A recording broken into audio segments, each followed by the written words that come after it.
My mother-in-law insisted on living together as a condition for my marriage. I accepted that, married my husband Donald, and began living with my in-laws. However, what awaited me was my mother-in-law's constant sarcastic remarks and harassment. One day I found out I was pregnant and decided to give birth at my parents' home. On the day I returned home, I went to the entrance of my mother-in-law's house and noticed my shoes were missing. It was then that my mother-in-law said something shocking to me. During my maternity leave, my mother-in-law, who had harassed me, ended up receiving shocking words from her beloved son in return. I'm pregnant with my second child now, but should I write about what happened during my first pregnancy? When I decided to marry my husband of 3 years and went to introduce myself before marriage, my mother-in-law gave us a condition. That condition was for us all to cohabitate once we got married. My mother-in-law deeply loves my husband and feels she cannot live apart from him. He is an only child and has never experienced living alone. When he mentioned applying to a university out of state, he faced immediate resistance from his parents. In the end, he chose to attend a local university that he could commute to from home. That's how unwilling my mother-in-law was to let go of my husband. Since I'm also an only child and grew up being doted on by my parents, I can somewhat understand my mother-in-law's feelings. Living together was a condition. If it were up to me, I would have declined that kind of servitude contract. Wow, well, with a mother-in-law like that, marriage is bound to be challenging, right? Considering how much she loves her son, I'm surprised she agreed to our marriage. But she mentioned that people judge when an older son like him isn't married yet. It seems like she approved the marriage because she cares more about what others think. She often talked about the importance of having an heir, though. After getting married, we started living with my in-laws. Every day was bewildering because our lifestyles and habits were so different. On top of that, my mother-in-law would always find something to criticize me about. I was told my cooking tasted bland, so I made it richer, but now she's saying it's too strong. I'm in a dilemma. My cooking never seemed to please her, so she always found something to criticize. But my husband and father-in-law always enjoyed it and would say, "Delicious, delicious," so I didn't worry too much. When my husband says it's delicious, my mother-in-law would say with a hint of envy, "Men generally prefer stronger flavors, you know." I was pressured every day to quickly have a child, preferably a boy. Of course, I was nitpicked behind my husband's back. Besides that, I faced various forms of harassment. However, since I reported everything to my husband and complained regularly, he understood the mistreatment I received from my mother-in-law. I had planned to move out eventually, so we were saving together for that time. There was a promise made at the time of marriage, so we decided to live with my parents for 3 years and steadily prepared for the future. I managed to brush off my mother-in-law's sarcastic attacks somehow, sometimes venting to my husband to relieve stress, and lived day by day. About a year after marriage, I discovered I was pregnant. When I told my husband, he was very happy. Overjoyed, he wanted to buy baby items right away, but I told him it was still too early. Still, I was happy that my husband was pleased. When we told my in-laws, my father-in-law was happy, but my mother-in-law seemed displeased. "I'm happy that a grandchild is being born, but I won't be taking care of it. Lately my back and legs hurt, so I want you to take care of it. So don't count on me for that." It was supposed to be a moment of pure joy, but then my mother-in-law said something that instantly dampened the mood. When I gathered myself and reported the news to my parents, they were overjoyed. I told them over the phone, and my parents' joyful voices overwhelmed me. My parents suggested that, of course, I would give birth back at their home.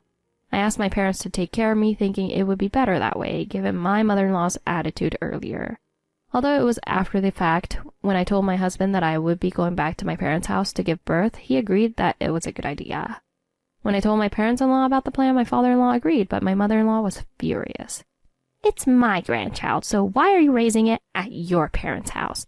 Isn't that strange? It's absolutely not right." That's what she said. The grandchild is a nuisance to her, but she wants us to stay home. What am I supposed to do?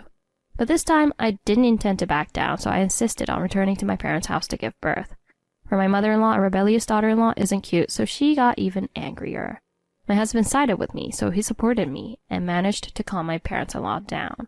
But one remark from my father-in-law managed to quell my mother-in-law's anger. It was a perfect example of someone completely changing their attitude in an instant. As expected, my father-in-law is skilled at handling my mother-in-law. I don't know if he said it to calm her down or if it was his true feelings, but he said, "It's been a while since we've had actual family time." I've only lived with them for about a year, but I'm always reminded that I'm not actual family. My husband heard it too, and his face was twitching. But those words instantly made my mother-in-law happy. She even agreed to me giving birth at my parents' house. You need to go back to your parents' house and relax sometimes." She was calm and smiling brightly, which was hard to believe after her anger earlier. I was worried about my mother-in-law on many levels. While disappointed by my father-in-law's comment, I got permission to give birth at my parents' house. After that, I continued my days without much change. Maybe my mother-in-law's harassment decreased a bit. In my last month of pregnancy, I started packing to go to my parents' house for the birth. My mother-in-law watched me with a smile.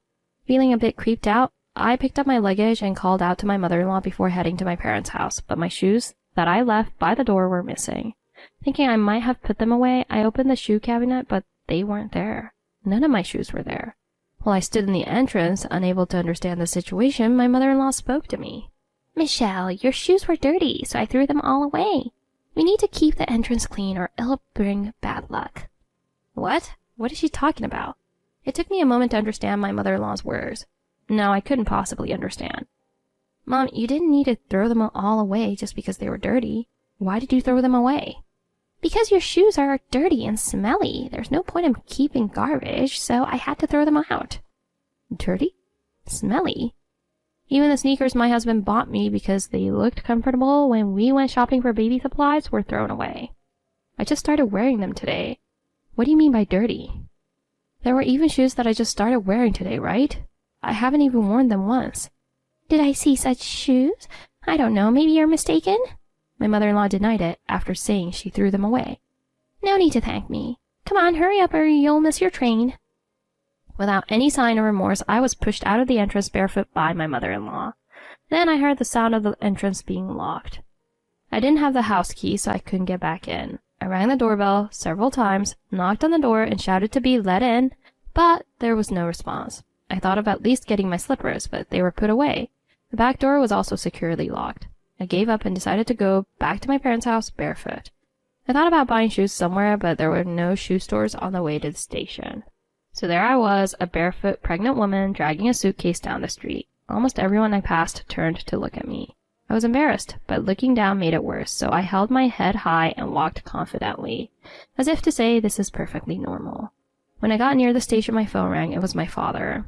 I wondered why he was calling at this time and answered the phone. "I was able to get off work in the afternoon, so I'll come pick you up now. Are you already on your way here?" Hearing my father's voice, something inside me snapped, and tears started to fall from my eyes. I'm near the station now. I managed to choke out a response to my father. Hearing my voice, he seemed to sense something was wrong. "What's wrong? Did something happen? Where are you? I'll come get you right away." He fired off questions rapidly. I told him to pick me up at the station and sat on a bench. I covered my feet with my skirt to hide them. I was glad I was wearing a long skirt. About 30 minutes after the call, a familiar car stopped in front of me. My father had come to pick me up, so I quickly got into the passenger seat. My father must have noticed my red eyes and realized something had happened, but he pretended not to know and made small talk in the car. When I arrived at my parents' house and entered the entrance, my father told me to wait here. My father went inside and disappeared into the back, then came back with a basin filled with hot water. He brought a chair, sat me down, and washed my feet. I said it's okay, I can do it myself, but... "This isn't for you, it's for the baby in your belly. If you bend over, the baby will be crushed and feel uncomfortable. That's why I'm doing this." He said that and continued washing my feet quietly. I felt overwhelmed with guilt. After washing my feet, I went inside the house and relaxed. My father made me a cup of decaffeinated coffee and brought a lap blanket to keep me warm. We spent a leisurely and pleasant time, talking about whether we've decided on a name for the baby and looking at baby goods he had bought. My father is so kind. In the evening, my mother came home from work. "Michelle, you're here? Oh, welcome back. Wow, your belly has gotten so big. So why did you come back all of a sudden? What happened? Tell me everything." My father must have contacted her. My mother is the type of person who will investigate until she's satisfied. I finally understood why my father hadn't asked me anything. With my mother's eyes glistening and my father's ears perked up, pretending not to be interested, I told him everything about the treatment I had received from my mother-in-law. Even the fact that she had thrown away the shoes my husband had just bought me. After I finished talking, my parents were astonished by my mother-in-law's behavior. At first, they were probably angry, but it seemed to have passed, and the conclusion they came to was that I should live here permanently and invite my husband to join me. That was it. The doorbell rang. I wondered who it could be at this hour, and my husband came into the room. "Michelle, are you okay? Did you hurt your foot? What happened? What's going on?" He grabbed my foot with both hands and looked at it carefully. It seems that my father had also contacted my husband. When I glared at my father, he quickly hid his face with a newspaper. Seeing this, my mother chuckled. I assured my husband that I was fine and explained everything I had just told my parents. He looked expressionless, but I could feel a quiet anger. I jokingly reported that my parents suggested we should live here. I expected him to laugh and brush it off, but he started to think seriously.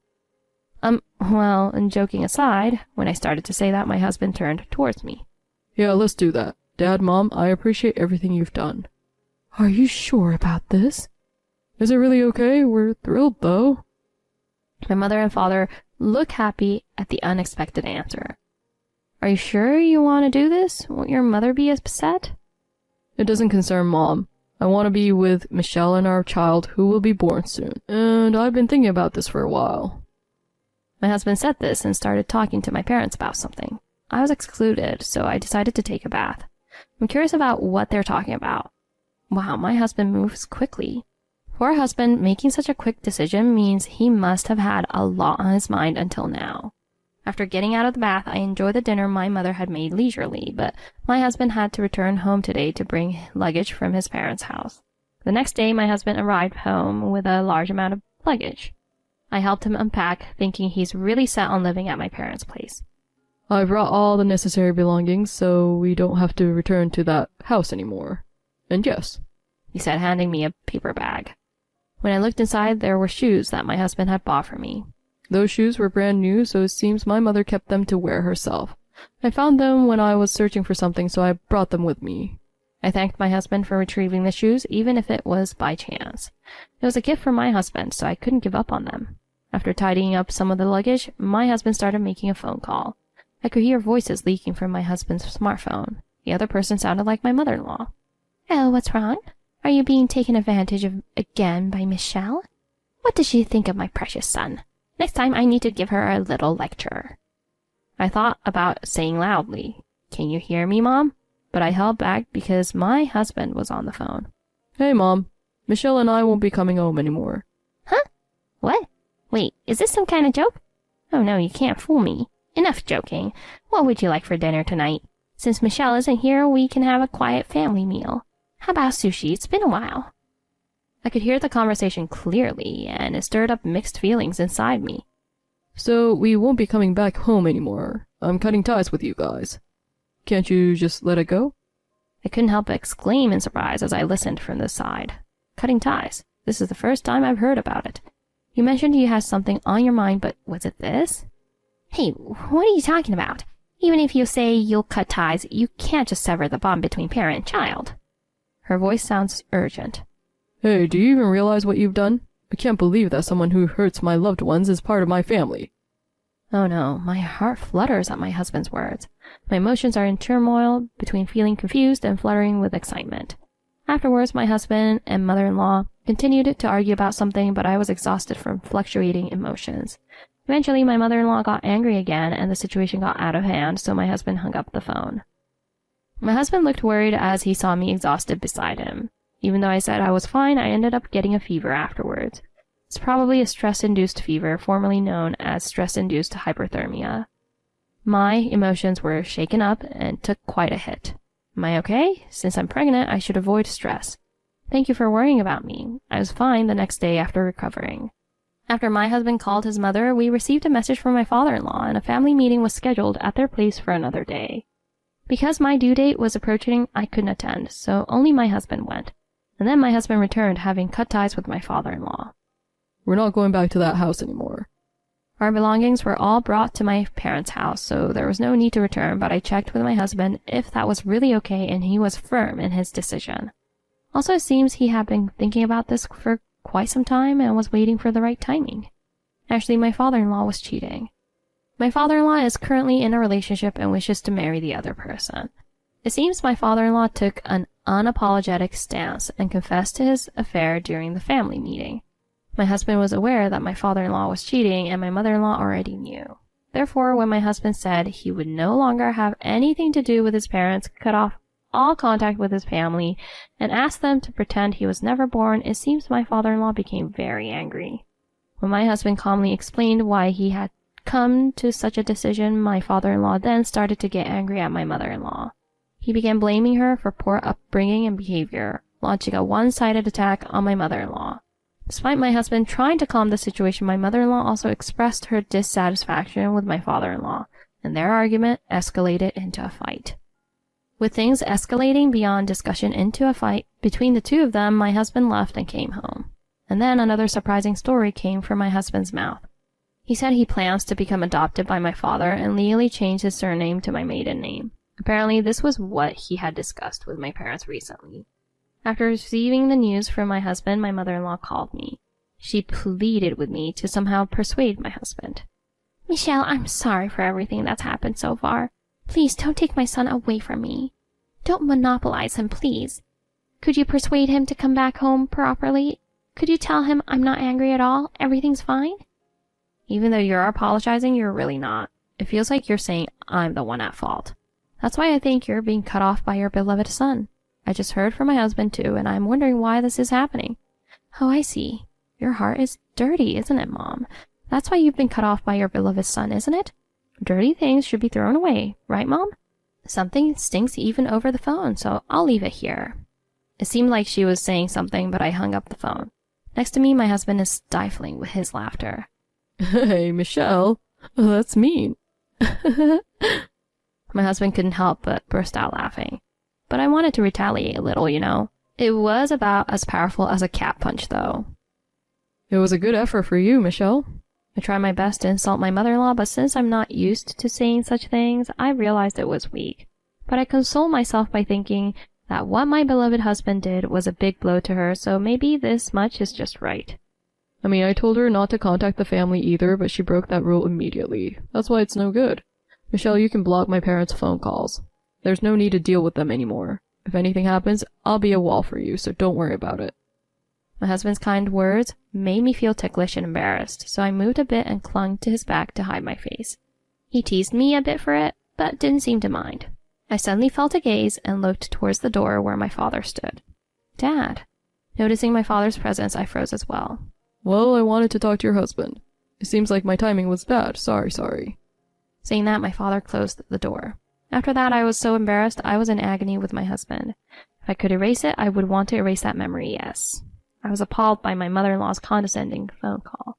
I'm betting that she won't reflect on what happened this time. I hope she realizes that even a cat punch can hurt a bit.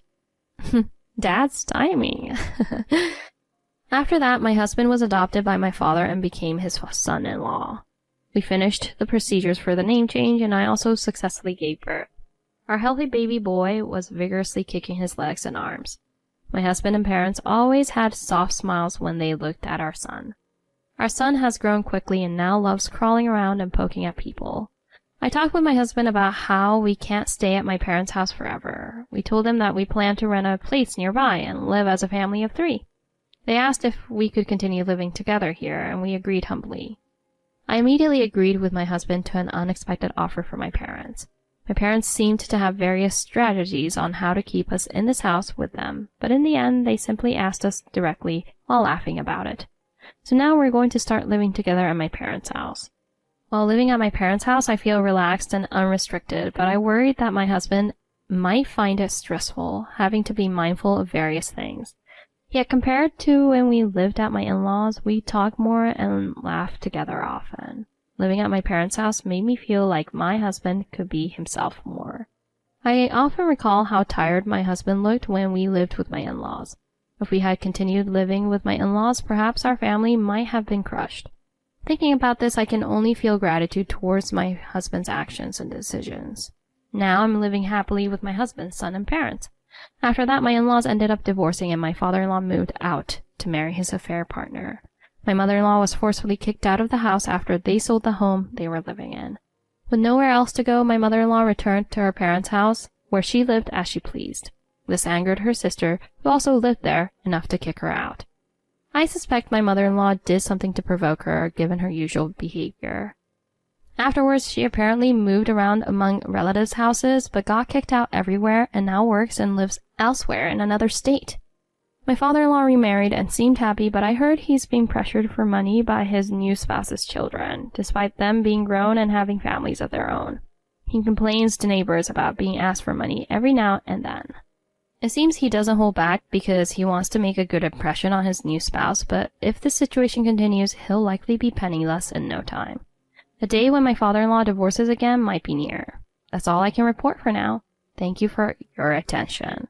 Best regards, Michelle. The whole family seems so close-knit. I envy that. Before losing everything, shouldn't the father-in-law have escaped? Cutting ties was the right call. Your husband's decisiveness and initiative were great. I'll pray that your happiness continues, Michelle. The mother-in-law lived with her son and daughter-in-law, occasionally harassing the latter, but still enjoyed happy days with her beloved son. Disrespecting her beloved son's wife resulted in her own disrespect. Because the father-in-law neglected his own family, he was disrespected by his remarried partner's family. Michelle's husband chose the right person to cherish and build a happy family with. What goes around comes around, both good and bad. Let's take a moment to reflect on our actions once again.